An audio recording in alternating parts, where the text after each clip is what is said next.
Достар, баршаңызға сәлем. Бүгін сіздермен бірге осындай өте дәмді және тез арада жасалатын сүтті қыз тортын жасайтын боламыз.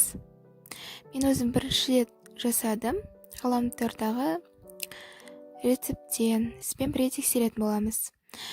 Енді ең алдымен қамырды жасаймыз. Қамырға 3 жұмыртқа, сұйық май, сгущенка, ұн және де разрыхлитель керек болады.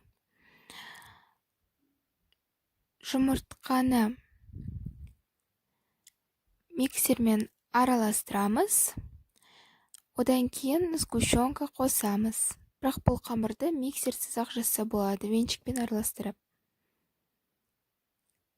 Пропорцияларды описаниедан қараңыз.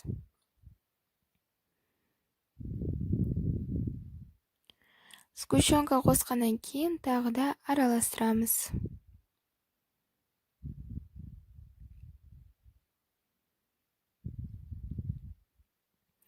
Одан кейін ұнды қосамыз.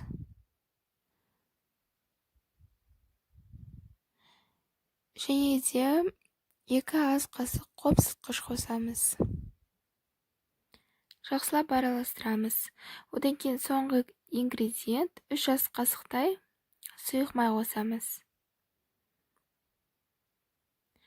Міне, қамырымыз осындай болып шығу керек. Енді мен противеньде пісіретін боламын. Жарты бөлігін пісірдік 180 градуста. 7-10 минут пісіреміз.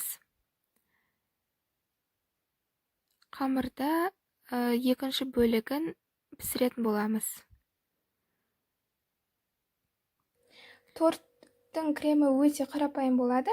Негізгі оригинальный рецепте сливки қосады, бірақ біз арзан вариантын жасайтын боламыз. Бұл жақта сметана 20%, және оның үстіне сахарная пудра қосып, жай ғана араластырамыз.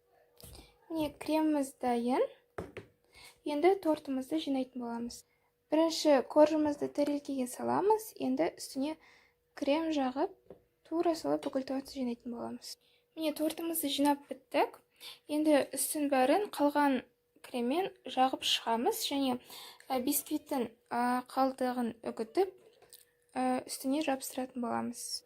Міне, тортымыздың бетіне, шетіне бәр жағына қалған кремді жағып шықтық. Енді қалған бисквитті қолмен үстіп үгітеміз, және үстіне қазір жағып шығамыз. Міне, біздің тортымыз дайын болды. Өте жақсы рецепт, себебі бірінші жасағаннан шықты. Сіздерге жасауды кеңес беремін. Астарыңыз сәмді болсын.